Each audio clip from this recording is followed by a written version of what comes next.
అని ప్రార్థన చేసినప్పుడు ఏమైందంట?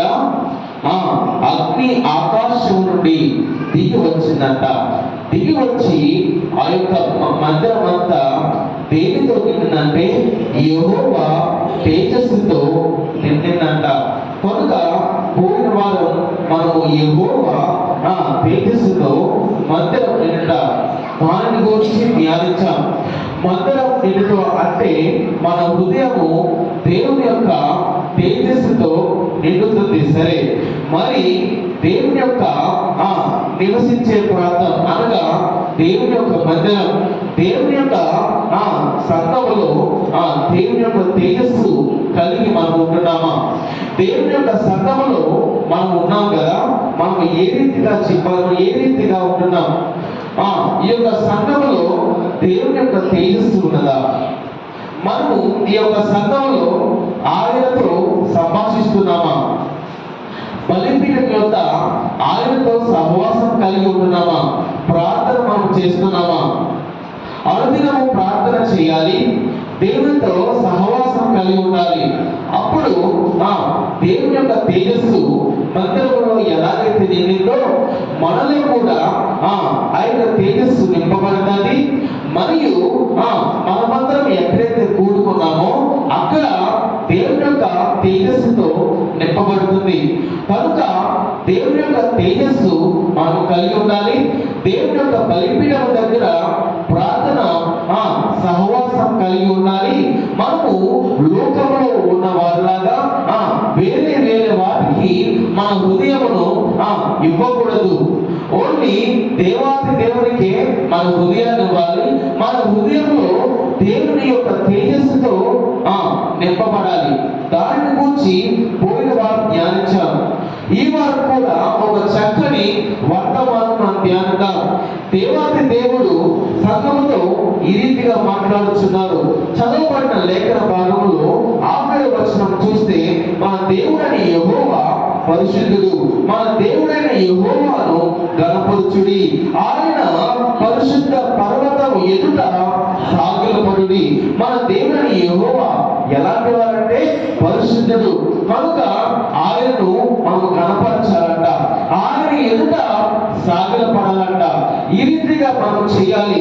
ఎప్పుడైతే ఇక్కడ మోషే, అహరోను యాజకులు ఎప్పుడైతే దేవుని దగ్గర అలా చేశారో, దేవుని దగ్గర ఎప్పుడైతే వారు ప్రార్థన చేశారో దేవుడు మాట్లాడుతున్నాడంట. మేఘ స్తంభములో నుండి ఆయన వారితో మాట్లాడుతున్నాడంట. కనుక మన దేవుడైన యెహోవా పరిశుద్ధుడు, ఆయనను గణపరచాలి, ఆయనను కీర్తించాలి. ఆయన ఎదుట సాగిలపడితే మోషే, యాజకులు మరియు అహరోనుతో ఏ రీతిగా అయితే దేవుడు మేఘ స్తంభముల నుండి వారితో మాట్లాడారో, ఆయన వారికి ఏ రీతిగా అయితే ఉత్తరం ఇచ్చారో ఈరోజు మనతో కూడా ఆయన ఉత్తరమిస్తారు. ఎప్పుడైతే ఆయన ఎదుట సాగిలపడాలి అంటే, ప్రభువా మొత్తము నీ మీద నేను పాపం వేశాను, నేను చేసేది ఏమీ లేదు, నా ద్వారా ఏమీ జరగదు అన్న రీతిగా సాగిలపడితే, ఆయనను గణపరిస్తే చక్కగా ఉన్నది. మన దేవుడైన యెహోవాను గణపరచాలి, ఆయనను కీర్తించాలి.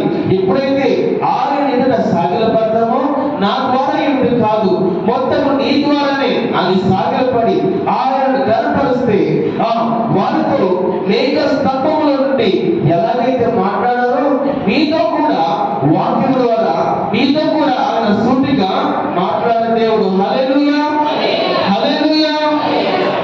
సంఘములో దేవుని యొక్క తేజస్సుతో నింపబడుట, ఆయన పరిశుద్ధుడు, ఆయన ఎదుట సాగిలపడాలి. సంఘమును కూర్చిన సువార్త జ్ఞానిద్దాం. సంఘమును కూర్చిన మాటలు, సంఘము ఏ రీతిగా ఉండాలి, సంఘంలో ఉన్న వారు ఎలాగ ఉండాలి, దానిని గురించి ధ్యానిద్దాం.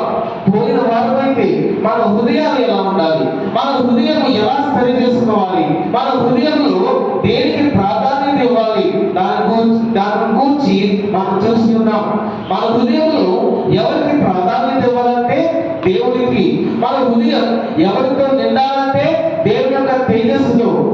మరి సంఘమును కూడా బలపరచాలి, సంఘం కూడా సరైన స్థానం అని దేవాది దేవుడు మనకు ఈరోజు ఒక చక్కని వర్తమానం దేవుడు మనకి ఇచ్చి ఉన్నాడు. కనుక ప్రకటన గ్రంథము 3వ అధ్యాయము 7వ వచనం చూద్దాం. ఫిలదెల్ఫియాలో ఉన్న సంఘములకు దూత ఇలాగు వ్రాయిస్తున్నది. ఏ సంఘమంట? ఫిలదెల్ఫియా. ప్రకటన గ్రంథము 3వ అధ్యాయము 7వ వచనం. ఫిలదెల్ఫియాలో ఉన్న సంఘములకు దూత ఇలాగు వ్రాస్తుందంట. ఎలాగంటే తర్వాత దావీదు తాళము చెవి కలిగి ఎవరను వేయలేకుండా ఎవరను తీయలేకుండా వేయువాడనైనా సత్య స్వరూపియకు పరిశుద్ధులు చెప్పు సంగతులు ఏమనగా, ఫిలదెల్ఫియాలో ఉన్న సంఘముతో దేవుడు ఇలాగ వ్రాయిస్తున్నాడు. ఏంటంట? ఎలాగంట? దావీదు తాళము చెవి కలిగి, అంటే ఒకరు ఆయన మూస్తే ఎవరు ఆ యొక్క తలుపును తెరవలేదంట. ఒకవేళ తెరిస్తే ఎవరు మూయలేదంట. అదే అక్కడ ఉంది. అంటే ఆయన వేస్తే ఎవరు ఆ యొక్క తలుపును తీయలేదు. ఒకవేళ తెరిస్తే దానిని ఎవరు వేయలేరు. అలాంటి సత్య స్వరూపియకు పరిశుద్ధులు చెప్పుచున్న సంగతులు దేవాది దేవుడు ఆ యొక్క ఫిలదెల్ఫియాలో ఉన్న సంఘముతో ఏ రీతిగా మాట్లాడి ఉన్నాడు, ఏ రీతిగా అయితే దూతతో ఇలాగ వ్రాయించారో ఆ రీతిగానే దేవుడు మనతో మాట్లాడుతున్నాడు. అలాంటి సత్య స్వరూపియకు పరిశుద్ధుడు మన దేవుడు మనతో మాట్లాడుతున్నాడు. 8వ వచనం చూస్తే, నీ క్రియలను నేను ఎరుగుదును, నీకున్న శక్తి కొంచెమైనను, నీవు నా వాక్యమును గైకొని నా నామం ఎరుగుననే లేదు. హల్లెలూయా, హల్లెలూయా. నీకు ఉన్న శక్తి కొంచెమే. నా వాక్యమును గైకొని మరియు నా నామమును నీవు ఎరిగితే ఏమవుతుందంటే నీ యొక్క తలుపు ఉంటది. ఆ యొక్క తలుపు తెలుసుకుని ఉంటది. దానిని ఎవరు మూయలేరు అని అక్కడ వ్రాయబడి ఉన్నది.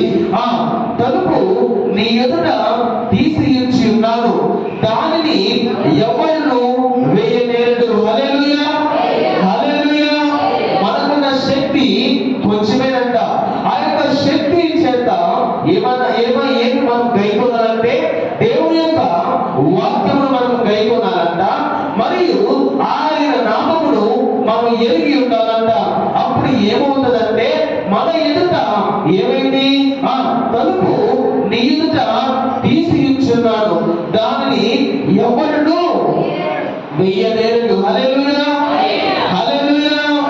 మనకున్న శక్తి చేత దేవుని యొక్క వాక్యమును గైకొని దేవుని యొక్క నామం ఎరిగి ఆయన నామము మనము కనపరిస్తే, కీర్తిస్తే ఏమవుతుందంట? మన ఎదుట కూడా ఒక తలుపు అది తెరవబడి ఉంటది. దానిని ఎవ్వరు వేయలేరన్నమాట. కనుక కానీ ఆ యొక్క ఫిలదెల్ఫియా సంఘముతో దేవుడు ఈ రీతిగా మాట్లాడుతున్నారు కదా, ఇక్కడ ఈ రీతిగా రాయబడి ఉన్నది కదా, మరి మనము ఏ రీతిగా ఉంటున్నాం? ఫిలదెల్ఫియాలో ఉన్న సంఘముతో దూత ఈ రీతిగా రాసింది. కానీ మనం ఏ రీతిగా ఉన్నాం? మన యొక్క సంఘం యొక్క స్థితి ఏ రీతిగా ఉన్నది? నిజంగా మనం శక్తి చేత వాక్యమును గైకుంటున్నామా? ఆ యొక్క దేవుని యొక్క నామమును గణపరుస్తున్నామా? కీర్తిస్తున్నామా? ఆరాధిస్తున్నామా? లేదంటే నామమాత్రమైన భక్తి చేత మనం ఉంటున్నామా? ఏదో వస్తున్నాం, ఏదో వెళ్ళిపోతున్నాం, వాక్యం వింటున్నాం, కూర్చున్నాం అన్న స్థితిలో ఉంటున్నామా? అక్కడ 9వ వచనం చూస్తే, యూదులు కాకయే తమ యూదులు మనం చెప్పుకొని అభ్యర్థించు ఉన్నారంట. యూదులు అని చెప్పుకోవచ్చా? కాదు, వారు యూదులు కాదు, కానీ వారు యూదులు అని చెప్పుకునే వారు ఉన్నారంట. అలాంటి స్థితిలోనే మనం కూడా ఉన్నామా? నేను క్రైస్తవుడిని, నేను దేవుని బిడ్డని, నేను విశ్వాసంలో ఉన్నాను, నేను రక్షించబడ్డాను అని చెప్పుకుంటున్నాము. కానీ నిజముగా సరైన స్థితిలో మనం ఉంటున్నామా? యూదులు కాకయే తమ యూదులు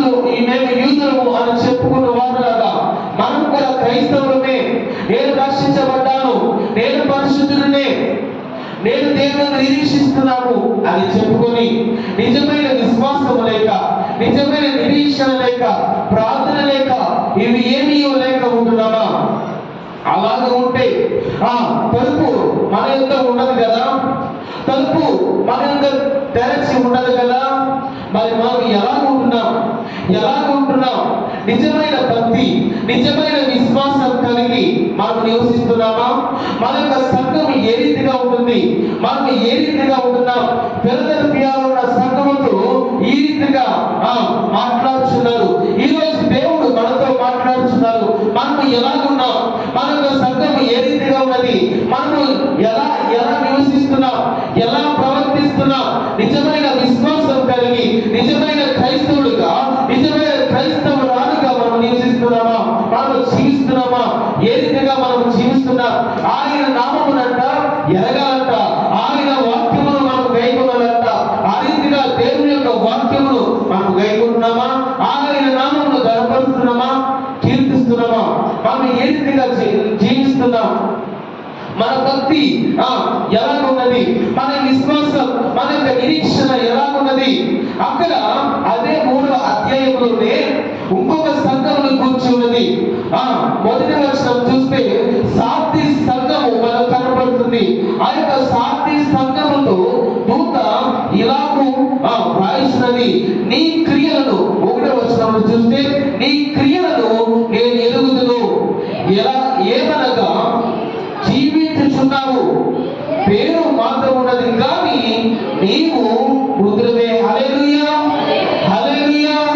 అవును, నేను జీవిస్తున్నాను, నేను దేవునితో జీవిస్తున్నాను, నేను పరిశుద్ధ జీవితం జీవిస్తున్నాను, నేను విశ్వాసంతో జీవిస్తున్నాను, నేను ప్రార్థన చేస్తున్నాను అని మనం అనుకుంటున్నాం. కానీ జీవిస్తున్నాము అది ఎలాంటిదంటే పేరు మాత్రమే కానీ నీవు మృతులవే.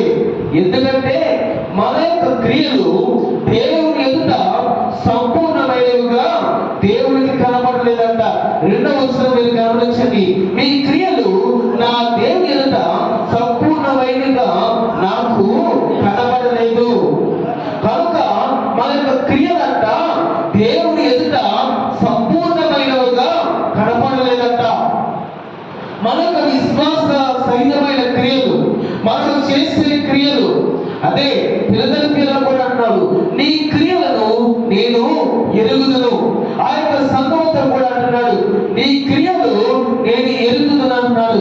ఇక్కడ కూడా నీ క్రియలను నేను ఎరుగుదును, కానీ అవి ఎలాగున్నాయంటే సంపూర్ణమైన క్రియలుగా నీ యొక్క క్రియలు లేవు అని ఈ యొక్క సార్ది సంఘముతో దూత ఇలాగూ రాస్తున్నారు. మనం కూడా ఆ రీతిగానే సంపూర్ణమైన స్థితిలో లేమా? సంపూర్ణమైన విశ్వాసములోను సంపూర్ణమైన జీవితం మనం జీవిస్తలేదా?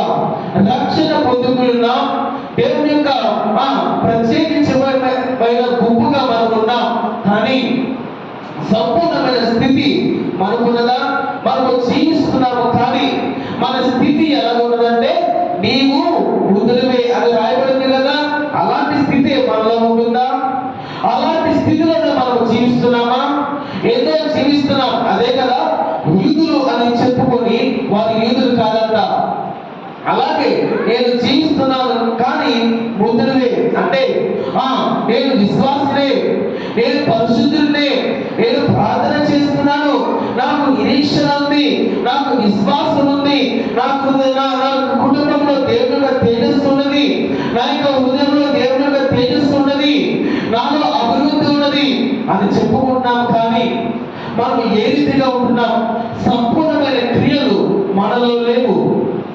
జీవిస్తున్నాం కానీ మనము మృతులమే. ఎందుకంటే మనలో సంపూర్ణమైన క్రియలు దేవునికి కనబడడం లేదు. ఒకవేళ నీలో అలాంటి సంపూర్ణమైన క్రియలు లేకపోతే ఏం చేయాలంట? జాగరూకుడువై ఉండాలంట. జాగరూకుడువై నిన్ను నీవు బలపరుచుకోవాలంట. కనుక ఒకవేళ నిజముగా నీలో మారు మనసు ఉంటే, ఈ వాక్యం ద్వారా మీరు బలపడితే ఏం చేయాలంటే జాగరూకుడై నిన్ను నీవు బలపరచుకోవాలి, స్థిరపరచుకోవాలి. అందుకే ఇలా నువ్వు 3వ వచనం చూద్దాం. నీ ఎలాగూ ఉపదేశము పొందుతావు, ఎలాగూ వింటువు, జ్ఞాపకము చేసుకొని దానిని గైకొనొచ్చు వారు మనసు పొందుము. హల్లెలూయా, హల్లెలూయా. ఒకవేళ నిజముగా నేను నాలో సంపూర్ణమైన క్రియలు లేకపోతే, నాలో సంపూర్ణమైన క్రియలు లేకపోతే నేను మృతుడనే. కనుక ఆ యొక్క సంపూర్ణమైన క్రియలు నేను చేయాలంటే ఎలాగ చేయాలంటే జాగరూకుడమై మనము బలపరుచుకొని మనము విన్న ఉపదేశమును బట్టి, మనకు ఉన్న జ్ఞానమును బట్టి, మనము విన్న వాక్యమును బట్టి జ్ఞాపకము చేసుకుని మారు మనసు పొందితే మనము జీవిస్తాం. హల్లెలూయా, హల్లెలూయా, హల్లెలూయా. కనుక మన క్రియలు సంపూర్ణంగా ఉన్నాయా? ఫిలదెల్ఫియా సంఘముతో మాట్లాడుతున్నాడు. నీ ఎదుట తలుపు తెరచబడి ఉన్నది, దానిని ఎవరు ముయ్యలేరు. దానిని ముయ్యవాడు ఎవరంటే ఎవరైతే పెట్టారో ఆ యొక్క తలుపుని ఎవరైతే పెట్టి దానిని తెరచారో ఆయనే ముయ్యవాడు, ఆయనే ముయ్యగలడు, ఎవరు ముయ్యలేడు. ఒకవేళ మీ యొక్క స్థితి సంపూర్ణంగా లేకపోతే ఆయన మూసేస్తే ఏమవుతుంది? ఆయన తెరిచిన తలుపును మూసివేస్తే ఏమవుతుంది? మనము ఎత్తబడం కదా, మనకు రక్షణ ఉండదు కదా. అందుకే జీవిస్తున్నాము కానీ మనము మృతమే. మనలో సంపూర్ణమైన భక్తి లేదు, సంపూర్ణమైన క్రియలు లేదు, సంపూర్ణమైన విశ్వాసం లేదు. అలాంటి స్థితిలో ఉంటే తెరచబడిన తలుపు వేయవారు ఎవరు వేయలేరు. కానీ ఎవరైతే పెట్టారో, ఎవరైతే తలుపును తెరచారో ఆయనే వేయగలవారు. ఆయనే పరిశుద్ధుడు, సత్య స్వరూపియకు పరిశుద్ధుడు మన దేవుడు. ఆయనే మూసివేస్తాడు. ఒకవేళ మూసివేస్తే మనకు ఆ యొక్క నిత్య జీవంలోనికి మనకు మార్గం ఉండదు, మనకు వెళ్ళలేము. కనుక మన యొక్క క్రియలు సంపూర్ణంగా ఉండాలి. సంపూర్ణమైన క్రియలు చేస్తే ఒకవేళ నీలో ఆ సంపూర్ణత లేకపోతే, ఆ పరిపూర్ణత లేకపోతే, నీ యొక్క క్రియలు సరిగ్గా లేకపోతే, విశ్వాసం సరిగ్గా లేకపోతే, ప్రేమ సరిగ్గా లేకపోతే దేవుడు అంటున్నాడు నీవెలాగూ ఉపదేశము పొందువు. నీవు ఏమి విన్నావు, నీవు వాక్యముల ద్వారా ఏమి ఉపదేశం పొందావో, వాక్యం ద్వారా ఏమి విన్నావో వాటిని బట్టి నీవు వాటిని జ్ఞాపకం చేసుకుని మారు మనసు పొందాలంట. మరి మనం మారు మనసు పొందుతున్నామా?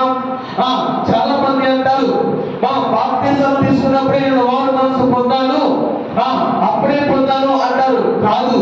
ఒకవేళ తీసుకున్న తర్వాత విశ్వాస జీవితంలో కూడా మీరు తప్పుకోవచ్చు, మనము తప్పుకోవచ్చు, మానవులు తప్పుకోవచ్చు. కనుక వాటిని సరి చేసుకోవాలి, సరి అయిన క్రియలు చేయాలి.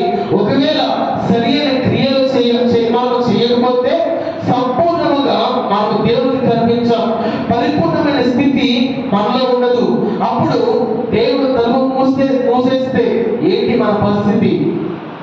ఏంటి మన పరిస్థితి? మన యొక్క కుటుంబం పరిస్థితి ఏంటి? సంఘం పరిస్థితి ఏంటి? తీయబడిన తలుపు మూసివేస్తే అది ముయ్యగలిగిన వాడు ఎవరైతే పెట్టారో, ఎవరైతే దాన్ని తెరిచారో ఆయనే మూసేస్తే మన పరిస్థితి ఏంటి? మన కుటుంబం ఏమవ్వాలి? మన యొక్క సంఘం ఏమవ్వాలి? నాశనమైపోతాం కదా, చిన్న భిన్నమైపోతాం కదా, అభివృద్ధి ఉండదు, నిత్య జీవం మనకి ఉండదు, ప్రత్యేకించబడిన గుంపులో మనం ఉంటాం. ఇలాంటి చాలా ఘోరమైన స్థితిలోనికి మనం వెళ్ళిపోతాం. అందుకే సంఘముతో దేవుడు ఇలాగ మాట్లాడుతున్నారు. మొదటిగా నేను తలుపు ఉంచాను, నీవు రక్షించబడ్డావు, నీకు శక్తి ఉన్నది, నీవు వాక్యమును గైకొన్నావు, నీవు నా నామమును కనపరచావు, అందుకు నేను నీ యొక్క తలుపును పెట్టాను, దానిని తెరచాను, దాన్ని ఎవరు ముయ్యలేరు అని అన్నారు. కానీ ఆ తర్వాత మన యొక్క స్థితిలో, మన యొక్క విశ్వాసంలో మార్పు వచ్చింది, మన యొక్క నిరీక్షణలో మార్పు వచ్చింది, మన యొక్క భక్తిలో మార్పు వచ్చింది. మనలో సంపూర్ణమైన భక్తి లేకుండా పోతుంది. మనలో మనం ఎలా జీవిస్తున్నాము కానీ, మనము జీవిస్తున్నాం అనే పేరు మాత్రమే కానీ మనం మృతులమే. ఎందుకంటే మనలో సంపూర్ణమైన భక్తి లేకుండా పోతుంది, మనలో సంపూర్ణమైన విశ్వాసం లేకుండా పోతుంది, మనలో సంపూర్ణమైన నిరీక్షణ లేకుండా పోతుంది, దేవుడు అంటే భయం లేకుండా పోతుంది, భక్తి లేకుండా పోతుంది. అందుకే అంటున్నాడు, ఒకవేళ మీరు మారు మనసు పొందలేకపోతే, మీకు ఉపదేశం ఉన్నది, మీరు మంచి జ్ఞానం పొందుకున్నారు కనుక మారు మనసు పొందాలి.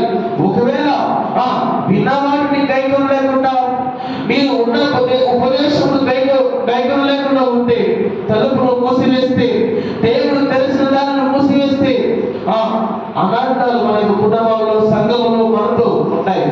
కనుక తీయబడిన తలుపు ఎవరు వేయలేరు, ఆయనే వేయగలడు. కనుక తెరచి ఉన్నది మన ఎదుట. మనం ఎలా జీవిస్తున్నాం? సంపూర్ణముగా జీవించాలి, సంపూర్ణమైన స్థితితో మనం జీవించాలి. మనం మృతులము కాదు, మనం జీవిస్తున్నాం. ఒకవేళ సంపూర్ణత లేకపోతే మనము మారు మనసు కలిగి ఉండాలి. మనకు వాక్యం ఉంటుంది, మనకు మంచి జ్ఞానమును దేవుడు ఇస్తున్నాడు, మంచి వాక్యముతో దేవుడు మనతో మాట్లాడుతున్నాడు. అయినా మనలో మారు మనసు లేకపోతే ఏమవుతుందంటే, ప్రత్యేకించబడిన గుంపులో నిత్య జీవమునకు మనం వెళ్ళలే. కనుక మనము మరణం నుండి ఆయన మనల్ని తప్పించాడు. లోకంలో ఉన్న వారైతే వారు మృతులే, లోకంలో జీవిస్తున్న వారైతే వారు మృతులే. ఈరోజు మీరు వచ్చారు, కానీ మీకు కుటుంబంలో కొంతమంది ఉండవచ్చు, వారు రక్షణలోనికి ఇంకా రాకుండా ఉండవచ్చు, వారు దేవుని ఎరగలేకుండా ఉండవచ్చు, వచ్చు, కానీ వారు మృతులే కదా. మరి వారిని మీరు రక్షించాలి కదా. మీకు ఉన్న శక్తిని బట్టి, మీకు కలిగిన జ్ఞానం బట్టి, మీరు పొందిన ఉపదేశమును బట్టి మరి వారిని రక్షించాలి కదా. లోకంలో ఉన్న వారైతే మృతులే. మరి మీరు జీవిస్తున్నారని చెప్తున్నారు కదా, మరి మీరు జీవిస్తున్నారు కాబట్టి ఆ మృతులను కూడా మీరు జీవింప చేయాలి కదా. ఆయన మనల్ని మృతుల నుండి లేవనెత్తాడు. మనము మృతులలో లేము, మనకు ఆనందం ఉన్నది, మనకు సంతోషం ఉన్నది, మనము అనుదినము సంతోషం కలిగి ఉంటున్నాం. మరి ఇతరులు కూడా అలాంటి సంతోషం పొందాలి కదా, ఇతరులు కూడా మారు మనసును పొందాలి కదా. మనకు కుటుంబంలో అనేక మంది రక్షించబడాలి కదా. రక్షించబడలేకపోతే, సంఘంలోనికి చేర్చబడలేకపోతే, సంఘంలోనికి రాకపోతే వారు ఎలాంటి వారంటే మృతులే. వారు ఎలాంటి వారంటే మృతులే. వారిలో మారు మనసు లేదు కనుక వారు మృతులే. మరి మనకు మారు మనసు ఉన్నది, మనకు మంచి ఉపదేశం ఉన్నది, మంచి జ్ఞానము గైకొంటున్నాం. మన యొక్క తలుపు తెరవబడి ఉన్నది. మనము ఎందుకు వారిని లేవనెత్తలేదు? మరి ఆ యొక్క మృతులను మనం లేవనెత్తాలి. ఆ యొక్క మృతులను లోకంలో ఉన్న వారిని మనకు రక్షించాలి, వారిని జీవింప చేయాలి. మరి నీవైతే రక్షణ పొందుకున్నావు, నీవైతే జీవిస్తున్నావు, మరి మీ యొక్క కుటుంబ సభ్యులు, మీ యొక్క బంధువులు, మీ యొక్క ఇరుగు పొరుగు వారు, మీ యొక్క గ్రామంలో ఉన్నవారు ఏ రీతిగా ఉంటున్నారు? ఎంతమంది రక్షించబడుతూ ఉన్నారు? ఎంతమంది సంఘంలో చేర్చబడుతున్నారు? మన యొక్క కుటుంబ సభ్యులైతేనేమి, గ్రామస్తులు అయితేనేమి, బంధువులు అయితేనేమి, వారికి మనం చెబుతున్నాం ఆ స్వార్థ. అవును, నేను రక్షించబడ్డాను, నేను జీవిస్తున్నాను, నా ఎదుట తలుపు ఉన్నది, అది తెరుచుకుని ఉన్నది, దేవుడు నాకు అనుగ్రహించాడు. సత్య స్వరూపైన పరిశుద్ధాత్మ దేవుడు నాకు దానిని అనుగ్రహించాడు. నేను వాక్యము కైకొన్నాను, నేను దేవుని యొక్క నామమును గర్పరుస్తున్నాను. నీవు కూడా అలా చేస్తే నీకు జీవం కలుగుతుంది, నీకు నిత్య జీవం కలుగుతుంది అని మనం చెబుతున్నామా? అని మనం వారిని బోధిస్తున్నామా? మన యొక్క కుటుంబ సభ్యులకైతేనేమి కానీ, మన యొక్క బంధువులకైతేనే మనం ఆ రీతిగా చెప్తున్నామా? ఆ రీతిగా మనం వారికి బోధిస్తున్నామా? పిల్లలకైతేనే కానీ, మీ యొక్క వారికైతే కానీ, ఎవరికైనా ఆ రీతిగా మనం చెప్తున్నామా? వారిలో మార్పు అనేది ఏదో ఉందా? కనుక మనం మృతులను కాదు, మనం జీవిస్తున్నాం. దేవుడు మనతో ఉన్నాడు, మన ఎదుట తలుపు ఉన్నది, అది తెరుచుకుని ఉన్నది. దేవాది దేవుడు మన ఎదుట పెట్టి దానిని తెరచాడు, దానిని ఎవ్వరూ మొయ్యలేరు. కనుక ఆ యొక్క తెరవబడిన ఆ యొక్క తలుపులోనికి నీవు ప్రవేశించాలంటే నీవు ముందుగా ఉండకూడదు అని దేవుని యొక్క వాక్యం సెలవిస్తున్నది. మరి నీ యొక్క కుటుంబ సభ్యులు, మీ యొక్క పిల్లలైతే, మీ యొక్క కుటుంబంలో ఉన్న వారైతే వారి ముందులే కదా, మరి వారు అలాంటి యొక్క తలుపులోనికి ప్రవేశింపలేరు కదా.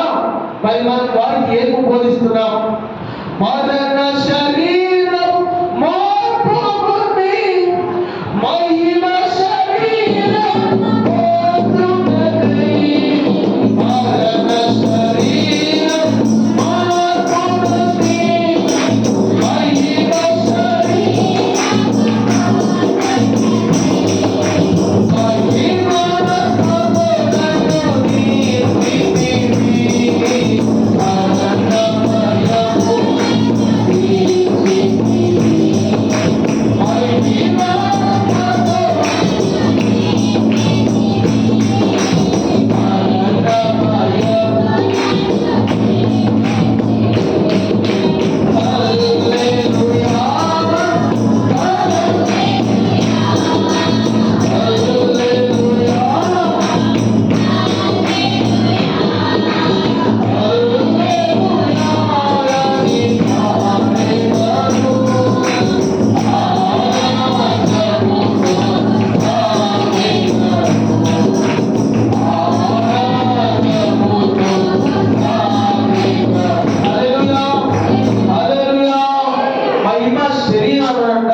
మహిమాత్మతో నింపబడ్డామంట. పొంది ఆనందముతో సాగిపోతున్నామంట. చక్కని కీర్తన కదా, మనం సాగిపోతున్నాం. మరణ శరీరములో నుండి మార్పును పొంది మహిమాత్మతో మన యొక్క శరీరం నింపబడి మనము నడుచుకుంటూ ఆనందముతో వెళ్ళిపోతాం. కానీ ఇతరులు, మన యొక్క కుటుంబంలో ఉన్నవారు, మన యొక్క సంఘంలో ఉన్నవారు, గ్రామంలో ఉన్నవారు మరి ఎలాగా? నీవైతే మరణ శరీరం నుండి మారు మనసు పొంది ఆత్మచేత మహిమాత్మ చేత నింపబడి ఆనందంతో సాగిపోతావు. తెరవబడిన ఆ యొక్క తలుపుల నుండి దేవుని యొక్క రాజ్యములకు. మరి ఇతరులు, మన యొక్క సంఘంలో ఉన్నవారు, గ్రామంలో ఉన్నవారు, కుటుంబంలో ఉన్నవారు వారు వెళ్ళాలి కదా. ఎప్పుడు మహిమాత్మతో నింపబడతాము, ఎప్పుడైతే ఆయన యొక్క రక్షణను స్వీకరిస్తామో, ఎప్పుడైతే మనం జీవిస్తామో, ఎప్పుడైతే రక్షించబడతామో ఆనందంతో వెళ్ళిపోతాం. మరి ఇతరులు వారు ముందులే కదా, వారికి రక్షణ లేదు కదా, వాళ్ళు జీవించట్లేదు కదా, వారిలో విశ్వాసం లేదు కదా. మరి వాళ్ళు మీరు మార్పును తెస్తే, వాళ్ళు మీరు వారి మనసును పొందిలా చేస్తే వారు కూడా రక్షించబడతారు. వారు కూడా మీరు ఎలాగైతే ఆనందంతో సాగిపోతూ ఉంటారో వారు కూడా ఆనందంతో ఆ యొక్క పరలోక రాజ్యంలోకి వెళ్తారు. హల్లెలూయా, హల్లెలూయా. కనుక ఫిలదెల్ఫియాలో ఉన్న సంఘముతో దూత ఇలాగ చెప్పింది, తలుపు నీ ఎదుట ఉన్నది, అది తెరవబడి ఉన్నది, అది ఎవరినూ మూయలేదు. కానీ అక్కడ ఒక కండిషన్ ఉన్నది. అక్కడ ఒకటి ఉన్నది 7వ వచనంలో, అది తెరవబడును, అది మూయవాడు ఒకరే. ఎవరును దాన్ని తెరవలేరు, ఎవరును దాన్ని మూయలేరు. దాన్ని తెరవాలన్నా, అది మూయబడాలన్నా ఒకరే. దేవుడే దానిని తెరవాలి, దేవుడే దానిని మూయాలి. నీకైతే అది తెరవబడి ఉన్నది. అది మూయబడకుండా మనలను మనము ఏం చేసుకోవాలని జాగరూకుడమై మారు మనసు పొంది విన్న ఉపదేశమును బట్టి, విన్న వాటిని బట్టి జ్ఞాపకము చేసుకొని మారు మనసు పొందాలంట. అది మూయబడక ముందే, నీలో అలాంటి పరిపూర్ణమైన స్థితి లేకపోతే విన్న ఉపదేశమును బట్టి, విన్న దానిని బట్టి జ్ఞాపకం చేసుకొని నీవు మారు మనసు పొందాలి. హల్లెలూయా, హల్లెలూయా. ఎప్పుడైతే నీవు అలా జీవిస్తారో, ఎప్పుడైతే నీవు వృద్ధునిగా లేవో, ఎప్పుడైతే నీవు జీవిస్తున్నావో, ఎప్పుడైతే నీవు మారు మనసు పొంది జాగరూకుడవై పరిపూర్ణత పొందావు, జాగరూకుడవై బలపరచబడ్డావు, స్థిరపరచబడ్డావు. నీకు ఏమొస్తుందంటే 5వ వచనం చూద్దాం.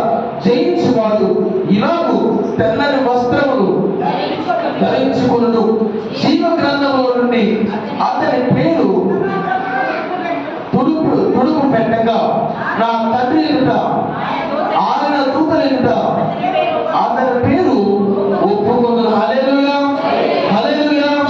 జయించిన వారికి తెల్లని వస్త్రములు ఆయన ధరింపచేస్తారంట. ధరింపచేసి జీవ గ్రంథములు ఆయన మన యొక్క పేర్లు రాయబడతాయంట. దానిని ఎవరు చెరపలేరంట. మరియు మన ప్రభువైన యేసుక్రీస్తు తండ్రి దగ్గర, దూతల దగ్గర మన యొక్క పేరును ఆయన ఒప్పుకుంటారంట, సాక్ష్యం ఇస్తారంట. కనుక మనము జీవించాలి. మనము ఎంత మాత్రము మృతులము కాదు. అక్కడ అంటున్నారు, ఒకవేళ నీవు పరిపూర్ణంగా లేకపోతే, సంపూర్ణమైన క్రియలు నీలో లేకపోతే నీవు మృతులవే. నీవు చేయించిన వాడు కాదు, నీవు చేయించిన దాడు కాదు. కనుక నీవు జీవించాలి. మృతులుగా మనం ఉండకూడదు. మరణ శరీరం మనలో ఉండకూడదు. మహిమాత్మతో మనం ఉండాలి. మహిమాత్మతో ఉంటే మనము జీవిస్తాం. ఎప్పుడైతే అలా ఉన్నామో, జాగరూకుడిగా ఉండి మనల్ని మనం ఎప్పుడైతే స్థిరపరుచుకున్నామో, సిద్ధపరుచుకున్నామో, బలపరుచుకున్నామో, జాగరూకులమై భయభక్తులు కలిగి ఉన్నామో అంటున్నారు దేవుడు. మీరు జయించిన వారు, మీరు జయించిన వారు, మీరు జయించిన వారు కనుక మీకు తెల్లని వస్త్రాలు నేను ధరింపజేస్తాను. నా యొక్క జీవ గ్రంథంలో మీ యొక్క పేర్లు రాయబడతాయి. దానిని ఎవరు తుడపలేరు. నా యొక్క తండ్రి ఎదుట, దూతల ఎదుట నేను నీ గురించి సాక్ష్యం ఇస్తాను అని దేవుడు సెలవిస్తున్నాడు. మరి మనము జీవించున్న వారమా, జయించున్న వారమా, లేదంటే మృతులమా? ఎలా ఉంటున్నాం? మనము జీవిస్తున్నాం. మనము జీవించాలి, మనము జయించాలి.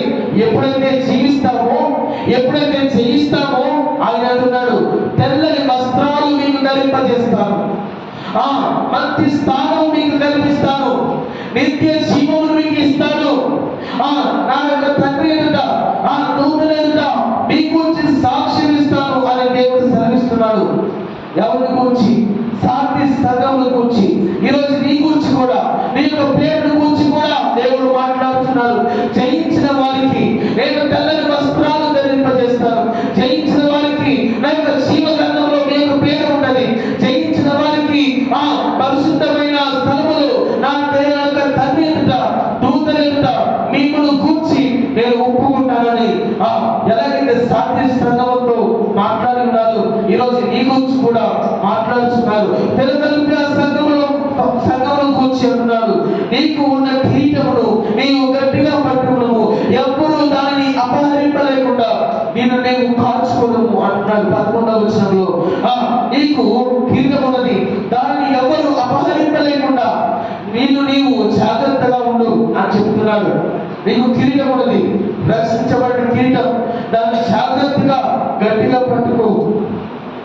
ఎప్పుడైతే గట్టిగా పట్టుకున్నాము అంటున్నారు, నా యొక్క దేవుని పట్టణము పేరు, నా యొక్క కొత్త పేరు మీ మీద వ్రాస్తానని సెలవిస్తున్నాడు.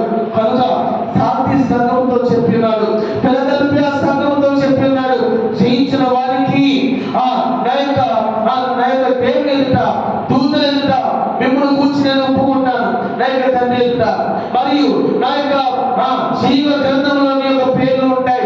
తెల్లని వస్త్రాలు ధరింపజేస్తాను. ఎవరికి? జయించిన వారికి, జీవము కలిగి ఉన్న వారికి. మరియు ఎవరైతే మీకు కలిగిన కిరీటము గట్టిగా పట్టుకుంటారో, ఎవరైతే మీకు ఉన్నదాన్ని గట్టిగా పట్టుకుంటారో, నా యొక్క దేవుని యొక్క పట్టణము పేరును, నా యొక్క కొత్త పేరును మీ మీద వ్రాస్తాను అని దేవుడు సెలవిస్తున్నాడు. హల్లెలూయా, హల్లెలూయా, హల్లెలూయా. ఫిలదెల్ఫియా సంఘముతో దేవుడు చెప్పినాడు, నా యొక్క పేరు, నా యొక్క కొత్త పట్టణము పేరు మీ మీద వ్రాస్తాను. సాటి సంఘంలో చెప్పినాడు, జయించిన వారికి తెల్లని వస్త్రాన్ని ధరింపజేస్తాను, జీవ గ్రంథం మీద పేరు రాస్తాను, మీ యొక్క పేరు రాయబడుతుంది. మరియు నా యొక్క తండ్రి ఎదుట, దూతల ఎదుట మిమ్మల్ని కూర్చి నేను సాక్ష్యం ఇస్తాను అని సాటి సంఘముతో, ఫిలదెల్ఫియా సంఘముతో దేవుడు చెప్పి చెప్పాలి, మేము మన యొక్క సంఘముల గురించి చెప్పాలి. అలాగే దేవుడు చెప్తారా? మరి మనం జీవిస్తున్నామా? మంచి విశ్వాసం కలిగి ఉంటున్నామా? లేదంటే మనం మృదులమా? ఏ రీతిగా మనం జీవిస్తున్నాం? మన మీద తలుపు ఉంచబడి ఉన్నది, అది తెరచబడి ఉన్నది. దానిని దేవుడు మూసేలోపే మనము సరైన క్రమం కలిగి, సరైన క్రియలు కలిగి, సంపూర్ణమైన భక్తి కలిగి మనం జీవించాలి. హల్లెలూయా, హల్లెలూయా. శాంతి సంఘముల గురించి మనం చూసాం, ఫిలదెల్ఫియా సంఘముల గురించి చూసాం, ఇంకొక సంఘముల గురించి చూద్దాం. లవోదికయ సంఘముతో దేవుడు దూత ఇలాగ మాట్లాడుతున్నది. లవోదికయ సంఘము ఏ రీతిగా ఉన్నదంట? చాలా సార్లు, అనేకమైన సార్లు దీని గురించి మనం విన్నాం, దీనిని ధ్యానించాం. వారు చల్లగా లేదు, వెచ్చగా లేకుండా వారు నులివెచ్చగా ఉన్నారంట. అదే మనం అనేకమైన సార్లు ధ్యానించాం, అదే మనం అనేక సార్లు విన్నాం, అదే ఆ యొక్క వాక్యంని అనేక సార్లు మనం గ్రహించాం. చల్లగా వారు లేదంట, వెచ్చగా లేదంట, నులివెచ్చగా ఉన్నట్ట ఆ యొక్క సంఘం. మరి మనము కూడా ఆ రీతిగా ఉంటున్నామా? మనము కూడా నులివెచ్చగా ఉంటున్నామా? అంటే విశ్వాసంతో జీవిస్తున్నాం, సంఘంలోకి వస్తున్నాం, ప్రార్థన చేస్తున్నాం, వాక్యం వింటున్నాం. అది చేస్తూ లోక సంబంధమైన, సాధారణ సంబంధమైన వేషధారణ కలిగి మనం జీవిస్తున్నాం. రెండూ చేస్తున్నాం. రెండూ చేస్తే ఆ యొక్క స్థితి నులివెచ్చని స్థితే. ఆ యొక్క స్థితి నులివెచ్చని స్థితే. అదే లవోదికయ సంఘంతో మాట్లాడుతున్నాడు. నీవు చల్లగా లేవు, వెచ్చగా లేవు, నీవు నులివెచ్చగా ఉన్నావు. అది నాకు నచ్చలే అని దేవుడు అంటే. నువ్వు నిలువెచ్చగా ఉన్నావు, నీవు 50% నన్ను నాకు చూపించి మిగతా 50 అంతా వేరే వేరే వాటి మీద ఉంటే నువ్వు నాకు నచ్చలేదు అంటే దేవుడు. మనం ఏమవ్వాలి? నువ్వు నాకు ఇష్టము కాదు, నీ యొక్క పేరు నేను రాయను, నా యొక్క పట్టణం పేరు, నా యొక్క కృత పేరు నీ మీద రాయను అంటే మనం ఏమవ్వాలి? ఇంత భక్తి చేసామే, ఇన్ని సంవత్సరాలు ప్రార్థన చేసామే, ఇన్ని సంవత్సరాలు దేవుని యొక్క వాక్యం విన్నాము, ప్రతి ఆదివారం వచ్చాం, పాటలు విన్నాం, పాటలు పాడాం, దేవునికి కానుకలు అర్పించాం అని అనుకుంటాం. కానీ మనలో దేవుడిని పూజిస్తున్నాం, ఇటు వేరే చేసేవి కూడా మనం చేస్తున్నాం. అవి మనం చేయకూడదు. వాటి అందు ఏమోనంట? జాగరూకుడమై మనం జీవించాలి. జాగరూకుడమై మనల్ని మనం ప్రశ్నించుకోవాలి, మనల్ని మనం సరి చేసుకోవాలి. ఎలా సరి చేసుకోవాలి? విన్న ఉపదేశమును బట్టి, విన్న వాటిని బట్టి. నీవు నులివెచ్చగా ఉన్నావు, నీవు నాకు నచ్చలేదు, నేను విశ్వాసం నాకు నచ్చలేదు అని దేవుడు అంటే, అని దేవుడు సెలవిస్తే, నీ గురించి నేను సాక్ష్యం ఇవ్వను అని దేవుడు అంటే, నీ గురించి నేను సాక్ష్యం ఇవ్వను, నీవు ఎవరో నాకు తెలియదు అని దేవుడు అంటే, మన పరిస్థితి ఏమవ్వాలి? మన యొక్క ఇంత విశ్వాస జీవితం ఏమవ్వాలి? బూడిదలో పూసిన పన్నీరుగా మన యొక్క జీవితం తయారైపోద్ది. మన యొక్క జీవితం ఆ రీతిగా తయారైపోద్ది. మరి మనం ఎలా ఉండాలి? నులివెచ్చిన స్థితి ఉంటే దాన్ని మార్చుకోవాలి. ఏ రీతిగా మార్చుకోవాలి? సాటి సంఘముతో దేవుడు చెప్పాడు, నీవు విన్న వాటిని బట్టి, విన్న ఉపదేశమును బట్టి నీవు మార్చుకోవాలి, నీవు మారు మనసు పొందాలి అని చెప్తున్నారు. అదే మనం చూద్దాం ఒకసారి. లవోదికయ సంఘం ఏ రీతి ఉన్నదో చూద్దాం. 17వ వచనం చదవండి. 17, 3వ అధ్యాయం 17. నీవు దౌర్భాగ్యుడు, దిక్కుమాలిన వాడు, దరిద్రుడు, వృద్ధి వాడు, దిగంబరువై ఉన్నావు. ఎరుగక నేను ధనవంతులను వృద్ధి చేయిస్తున్నాను, నాకేమీ కొదవలేదు అని చెప్పుకున్నామంట. మాకు ఎలా ఉన్నామంటే దౌర్భాగ్యుడు, దిక్కుమాలిన వాడు, దరిద్రుడు, వృద్ధివాడు, దిగంబరుడు అలా ఉన్నాం. కానీ మనం ఏం చెప్పుకున్నామంటే నేను డబ్బు సంపాదించుకుంటున్నాం, నాకు ధనవృద్ధి కలిగింది, నాకు ఏమి కొదవలేదు అని చెప్పుకుంటున్నాం. కానీ ఆ యొక్క ధన సమృద్ధి మనకు అవసరమా? దేవుడు అంటున్నాడు, నీవు దౌర్భాగ్యుడు, నీవు నీవు దరిద్రుడు, దిగంబరుడు, గుడ్డివాడు అలాగంటున్నాడు. మనము దేని మీద దృష్టి పెడుతున్నామంటే ఏడు ధనవంతుడు, నాకు ధనవృద్ధి కలిగింది, నాకేమీ కొదువు లేదు అన్న స్థితిలో మనం ఉంటున్నాం. 18వ వచనం చూస్తే ఇవి కాక మనము దౌర్భాగ్యుడుగా ఉండకూడదు, దరిద్రుడుగా ఉండకూడదు, దిగంబరుడుగా ఉండకూడదు, ఇవేం గుడ్డివాడుగా ఉండకూడదు. మనము దేని మీద ఏ వృద్ధి కలగాలి, ఏ ధనవృద్ధి కలగాలంటే చూద్దాం. నీవు ధనవృద్ధి చేసుకున్నట్లు అగ్నిలో పుటము వేయబడిన బంగారమును నీ నిజముల సిగ్గు కనపడకున్నట్లు ధరించుకున్నట్లు తెల్లని వస్త్రములు నీకు దృష్టి కలుగునట్లు నీ కనులకు కాటుక నా యుద్ధ కొనుగోలమని నీకు బుద్ధి చెప్పుచున్నాను. హల్లెలూయా, హల్లెలూయా. లవోదికయ సంఘం ఎలా ఉన్నదంటే నులివెచ్చని స్థితి ఉన్నది. అంటే ఆ యొక్క సంఘంలో ఉన్న వారు ఎలా అనుకుంటున్నారంటే, నాకు ధనమున్నది, నాకు ధనవృద్ధి కలిగి నేను జీవిస్తున్నాను, నాకేమి కొదువు లేదు అని వారు అనుకుంటున్నారు. ఆ యొక్క లవోదికయ సంఘంలో ఉన్న వారు అనుకుంటున్నారు, నాకు ధనమున్నది, నాకు ధనవృద్ధి కలిగి ఉండను, నాకు కొదువు లేదు అని వారు అనుకుంటున్నారు. వారికి తెలియనిది ఏంటంటే దేవుడు దృష్టిలో వారు ఎలా ఉన్నారు, సంపూర్ణత లేకుండా వారు ఉన్నారు. దేవుడి దృష్టిలో వారు ఎలా కనబడుతున్నారంటే దరిద్రులుగా, దిగంబరులుగా, దౌర్భాగ్యులుగా, గుడ్డివారుగా కనబడుతున్నారు. అలాంటి లోక సంబంధమైన ధనాధికారులను సంపాదించుకోవాల్సినది, అలాంటి స్థితిలో ఉండకూడదు నీవు అని లవోదికయ సంఘముతో ఏ రీతిగా మాట్లాడినారో ఈ రోజు నీతో కూడా మాట్లాడుతున్నాడు. ఒకవేళ మనము దౌర్భాగ్య స్థితిలో ఉన్నామేమో, మనము దిగంబరమైన స్థితిలో ఉన్నామేమో, గుడ్డి వారిగా ఉన్నామేమో, మనం ఏదో సంపాదించుకోవాలి. అగ్నిలో పుటము వేయబడిన బంగారం మరియు నిజముల సిగ్గును దాచుకున్నకు తెల్లని వస్త్రములు మరియు కళ్ళకు దృష్టి కలుగునట్లు కాటిక మనము దేవుని దగ్గర కనుగోవాలి. ఇవి చూస్తే ఇక్కడ రాయబడి ఉన్నది దేని గురించి? బంగారం గురించి రాయబడినది, వస్త్రముల గురించి రాయబడినది, కాటుకల గురించి రాయబడినది. చాలా మంది ఏమనుకుంటారంటే ఇక్కడే మోసపోయి ఇక్కడే వారు నులువెచ్చిన స్థితిలోకి వెళ్ళిపోతారు.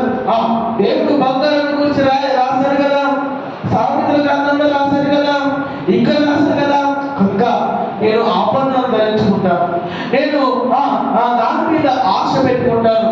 మరియు వస్త్రముల మీద నేను చాలా స్పెండ్ చేస్తాను, చాలా రకరకమైన వస్త్రం నేను ధరించుకుంటాను, చాలా స్టైల్స్ నేను వేస్తాను.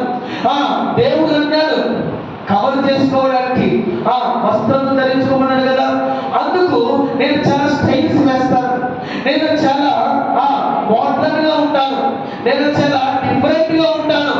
దేవుడు అన్నాడు నేను చేస్తున్నాను. మరియు కాటిక, దేవుడు కాటిక గురించి చెప్పాడు కదా, రాయబడుతున్నాడు కదా, అందుకు నేను కాటిక పెట్టుకుంటాను. దేవుడు చెప్పాడు, వాక్యంలో ఉన్నది, కాటికను కొనుక్కోమన్నాడు దేవుడు. నేను కొనుక్కుంటాను, రాసుకుంటాను.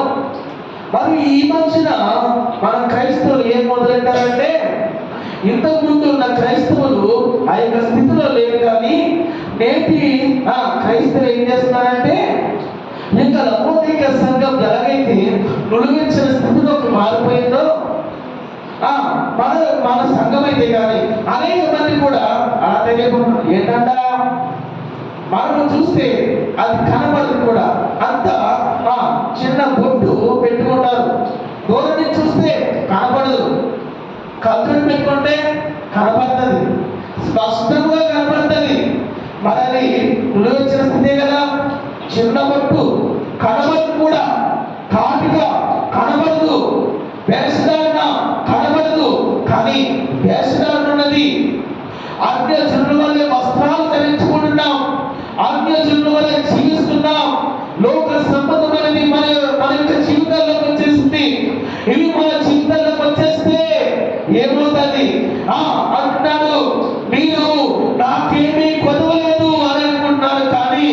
మీరు దౌర్భాగ్యులు, మీరు దిగంబరులు, గుడ్డివారు అని దేవుడు సెలవిస్తున్నాడు. దేవుడు కార్యం చెప్పాడు, బంగారం చెప్పాడు, వస్త్రము చెప్పాడు. కనుక నేను కనబడకూడదు, చిన్న బొట్టు పెట్టుకుంటాను. అయ్యగారు కనబడకూడదు బొట్టు, అమ్మగారు కనబడకూడదు అయ్యది, అమ్మగారు కనబడకూడదు కాటిక, అమ్మగారు కనబడకూడదు బంగారం, అయ్యగారు కనబడకూడదు, ఎవరికి కనబడకూడదు. నేను కానీ విశ్వాసమే, నాలో విశ్వాసం ఉన్నది, కానీ నాలో ఉన్న వేషధారణ ఎవరికి కనబడకూడదు. నాలో ఉన్నది ఎవరికి కనబడకూడదు. నేను భక్తురాలుగా, నేను భక్తి చేసేవాడిగానే కనబడాలి. కానీ నేను పాటలు పెట్టుకుంటా, నాలో అన్యమైన ఉన్నా పర్లేదు, నేను నిలువెచ్చిన స్థితిలో ఉంటాను అన్న రీతిగా ఈరోజు సంఘం తయారైపోతున్నది. మనమే కాదు, అనేక మంది తయారైపోతున్నారు. అందుకు మన యొక్క సంఘం బలముగా ఉండాలి, మనలో నిలువెచ్చిన స్థితి ఉండకూడదని చెబుతున్నారు. ఇంతకు ముందున్న భక్తి వేరు, ఈనాడు మనం చేస్తున్న భక్తి వేరు. ఈనాడు మనకు ధనబుద్ధి ఉన్నది కనుక, ఈనాడు మనకి ధనం ఉన్నది కనుక నాకేమి వదలలేదు, దేవుడు నాకు అక్కర్లేదు అన్న రీతిగా ఉండి, నేను నిలువెచ్చిన స్థితి కలిగి నాకు భక్తి అవసరం లేదు, నాకు విశ్వాసం అవసరం లేదు, నాకు ధనమున్నది అని చెప్పుకోలేదు.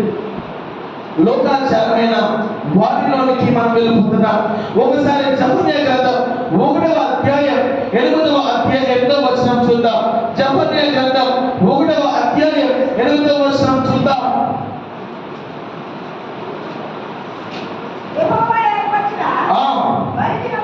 బలిదినమందు అధిపతులను, రాజకుమారులను, ఆజ్ఞ దేశస్థుల వలె వస్త్రములు వేసుకున్న వారందరూ నేను శిక్షిస్తున్నాను. హల్లెలూయా, హల్లెలూయా. ఎవరిని శిక్షిస్తానంట? అన్య దేశస్థుల వలె వస్త్రాలు ధరించుకున్న వారిని. వస్త్రాలుగా అనేకమైన వాటిలో మనం వెళ్ళిపోతున్నాం కదా, అనేకమైన వాటిలోనికి అన్య దేశస్థులు, లోకము అన్యుల వల్లే తయారైపోతుంది. ఈరోజు మన భక్తి అన్యుల వల్లే వెళ్ళిపోతున్నాం. మనకు ఏమి కావాలంటే వస్త్రాధారణ కావాలి, మనకు ఏమి కావాలంటే అన్యుల వల్లే వేషధారణ కావాలి. కానీ దేవుడు అంటున్నాడు, మీరు దిగంబరులు, మీరు గుడ్డివారు, మీరు దౌర్భాగ్యులు, మీకు తెలియదు, మీరు మృతులే అంటే నీవు నాకు తెలియదు, నీలో నిలువెచ్చని స్థితి ఉన్నది, నీవు నాకు తెలియదు, నీకు కుటుంబం నాకు తెలియదు, నీకు సంఘం నాకు తెలియదు అంటే మన పరిస్థితి ఏమవ్వాలి? ఈ యొక్క విశ్వాస జీవితం, ప్రయాణ జీవితంలో మనమే సంపూర్ణత లేకుండా ఉంటే, అనేకమైన ఉపదేశాలు వింటున్నాం, వాటిని జ్ఞాపకం చేసుకొని జాగరూకుడమై నిన్ను నువ్వు సరి చేసుకోకుండా, నిన్ను కుటుంబాన్ని సరి చేసుకోకుండా మనము ఉంటే ఏమవుతుందంటే నశించిపోతాం. జీవగ్రంథంలో మన పేరు ఉండదు, ఆయన పేరు నూతనమైన పట్టణం యొక్క పేరు మన మీద ఉండదు, ఆయనతో మనకు భోజనం చేయలేము. ఇంత అనంతానికి మనం వెళ్ళిపోతాం, ఇంత అనంతాల స్థితిలోకి వెళ్ళిపోతాం. కానీ మనలో మార్పు ఉండడం లేదు, మనలో భక్తి ఉండడం లేదు, మనలో నిలువెచ్చిన స్థితి, నిలువెచ్చనమైన స్థానంలోకి వెళ్ళిపోతున్నాం.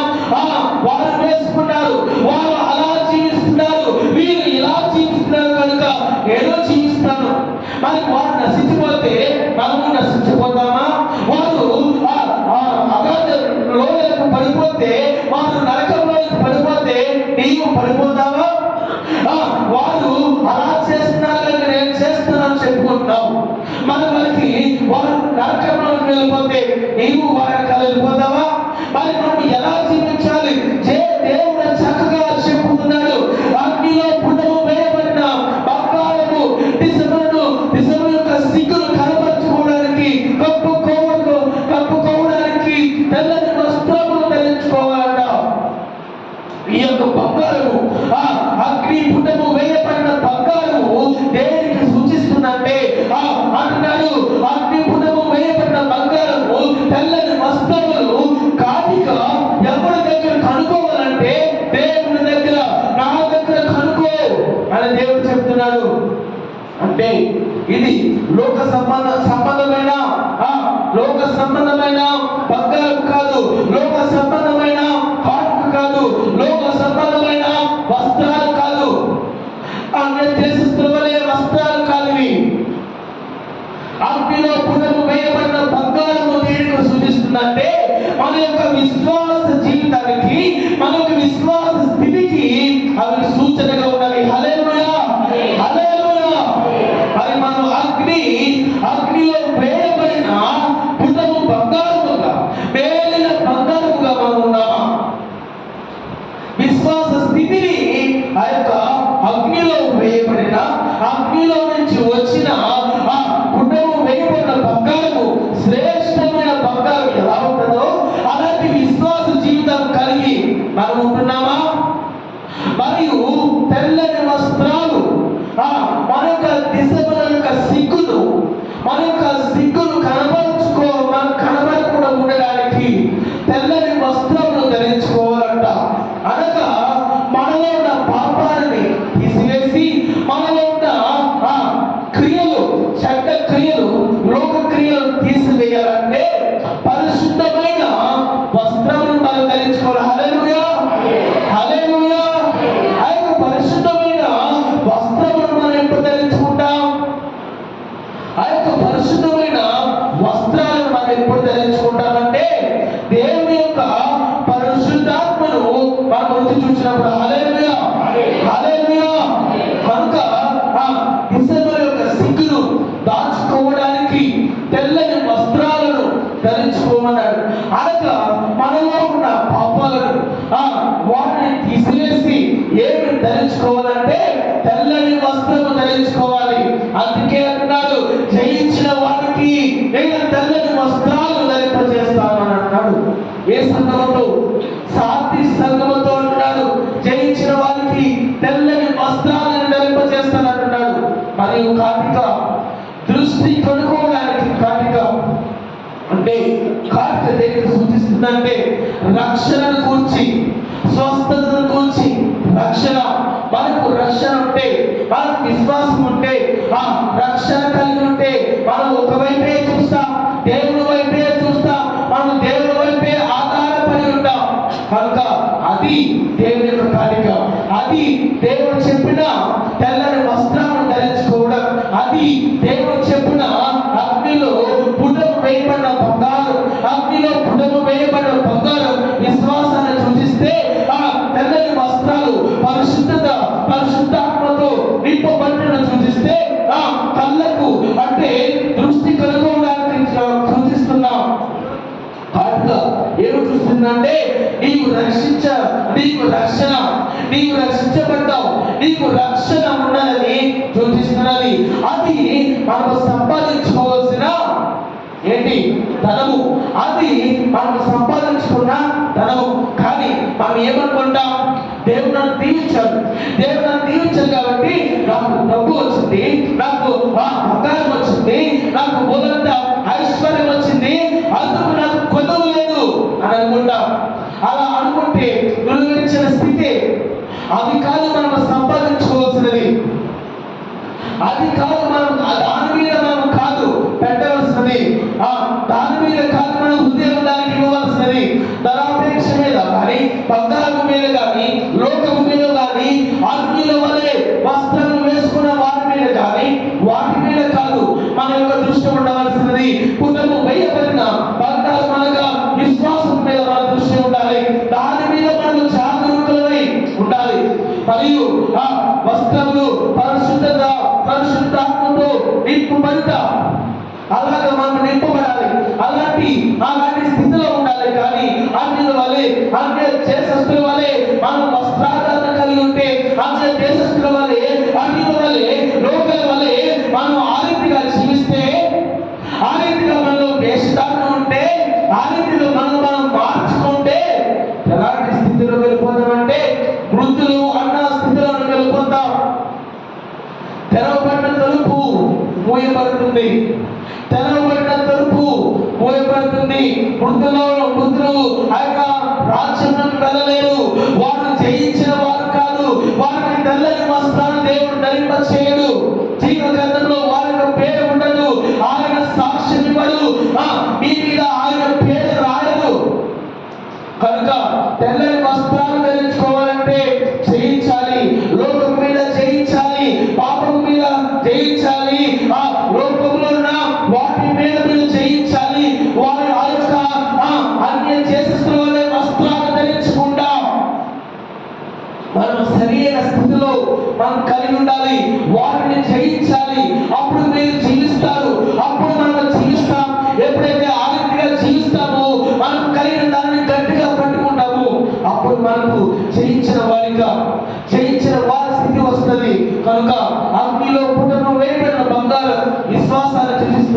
తెల్లని వస్త్రాలు, నిజముల యొక్క సిగ్గును దాచుకోవడానికి వేయబడిన తెల్లని వస్త్రాలు పరిశుద్ధాత్మను సూచిస్తుంది. మరియు చివరిగా ఆ దృష్టి కనుక్కోవడానికి కాటుక, కళ్ళకు కాటుక, అది నీ యొక్క రక్షణను సూచిస్తుంది. కనుక అలాంటి రక్షణ, అలాంటి ఆ విశ్వాసం, అలాంటి ఆ పరిశుద్ధత నీలో ఉండాలి. ఎప్పుడైతే ఉంటుందో మీరు జయించిన వారు ఎప్పుడైతే మీరు జయించబడతారో మీరు నాతో కూడా భోజనం చేస్తారు, నాతో కూడా ఆ యొక్క విందులో ఉంటారు అనే దేవుడు చివరి వచనాల్లో చెప్పారు ఆ యొక్క 3వ అధ్యాయంలో. కనుక మీరు ఆ రీతిగా జీవించాలి. జయించిన వారు ఎలా ఉంటారో ఆ రీతిగా మీరు జయించాలి, ఆ రీతిగా మీరు ఉండాలి. జయించిన స్థితి ఎలాగైతే ఉంటుందో మీలో ఉండాలి. అన్య చేసేస్తుల వలె వేషధారణ మనలో ఉండకూడదు. పరిపూర్ణమైన భక్తి కలిగి, విశ్వాసం కలిగి మనం ఉండాలి. కనుక ఈరోజు మనం సంఘమును కూర్చిన ఆ సంఘము ఏ రీతిగా ఉండాలి, సంఘములో ఉన్న మనం ఏ రీతిగా జీవించాలి, సంఘముతో దేవుడు ఏమి చెప్పి ఉన్నాడు అని చూసాం. మొదటిగా ఫిలదెల్ఫియా సంఘమును గురించి చూసాం. ఆ యొక్క సంఘంలో దేవుడు చెప్పుతున్నాడు, మీ యొక్క ఏమున్నదంటే తలుపు ఉన్నది, అది తెరవబడి ఉన్నదని చెప్పి ఉన్నాడు. మీ యొక్క కిరీటమును మీరు కాపాడుకోనని చెప్పినాడు. రెండవదిగా చూస్తే సాతి సంఘముల గురించి చెప్పినాడు. ఆ యొక్క సంఘములతో ఏం చెప్తున్నాడంటే మీరు జీవిస్తున్నారు కానీ మీరు గుర్తులేదు. కనుక మీరు అలా ఉండకూడదు, మీరు జయించాలి. కాబట్టి మీరు విన్న దానిని మీరు శ్రద్ధగా మీకు కలిగిన ఉపదేశంను మీరు విన్న వాటిని జ్ఞాపకం చేసుకొని మీరు మారు మనసు పొందాలి. అప్పుడు మీకు తెల్లని వస్త్రాన్ని ధరింపజేస్తాను, మీ యొక్క పేరును నేను రాస్తాను, నేను సాక్ష్యం ఇస్తానని చెప్పాడు. లవోదికీయ సంఘమును చూచాం. ఆ యొక్క సంఘం ఎలా ఉందంటే నిలువెచ్చని స్థితి. ఆ యొక్క సంఘం ఏమనుకుంటుందంటే నాకేమి పొందలేదు, నాకు ధనవంతులు ఉంది, నేను ధనవంతులను అని అనుకుంటుందంట. కానీ అది కాదు. ఆ యొక్క సంఘములకు ఏం కావాలంటే కుటుంబం వేయబడిన బంగారము అనగా విశ్వాసం ఎదగాలంట. మరి తెల్లని వస్త్రములు, అందులో వలె వస్త్రాలు లేక, అందులో వలె జీవించక, అందులో వలె వేషధారణ లేక, సంఘములో అనేకమైన వాటిలో మనం ఈరోజు వెళ్ళిపోతున్నాం. అలా లేకుండా పరిశుద్ధాత్మ చేత నింపబడి తెల్లని వస్త్రాలు ధరించుకోవాలి. కళ్ళకు కాటుక అనగా దృష్టి, కలుగుడకు కాటుక రక్షణ గురించి సూచిస్తుంది. ఇవి ఎప్పుడైతే చేశామో దేవుడు అంటున్నాడు, ఆ యొక్క విందులో నీవు నాతో పాటు ఉంటావంటున్నాడు. కనుక సంఘముతో చెప్తున్న మాటలు, ఆత్మ చెప్పుచున్న మాటలు చెవికల వారు వినులు కాక. ఆమేన్. సంఘముతో మాట్లాడుతుంది ఆత్మ. ఆ యొక్క ఆత్మ మాట్లాడినప్పుడు మనం విని దాన్ని గైకొని జాగరూకుడై మనం బలపరుచుకుని స్థిరపరచుకోవాలి. అలా మనం జీవించాలి. హల్లెలూయా, హల్లెలూయా, హల్లెలూయా. కనుక ఈరోజు 3 సంఘాలను చూచాం. లవోదికీయ, ఫిలదెల్ఫియా, సార్దీస్, ఈ యొక్క 3 సంఘాల గురించి చూచాం. ఆ యొక్క సంఘాలు ఎలా ఉన్నాయి, అవి ఎలా ఉన్నాయి, మన సంఘం ఎలా ఉన్నది, నేను ఎలా ఉన్నాను అని మనము పరిశీలించుకుంటే, మనము పశ్చాత్తాపం, మారు మనసు పొందితే, ఒకవేళ పరిపూర్ణత లేకపోతే పరిపూర్ణత పొంది మనం జీవించాలి. ఆ రీతిగా మనం జీవించడం కాక. ఆమేన్. సాక్ష్యాలు కాదు, సాక్ష్యం మన స్వామి యేసు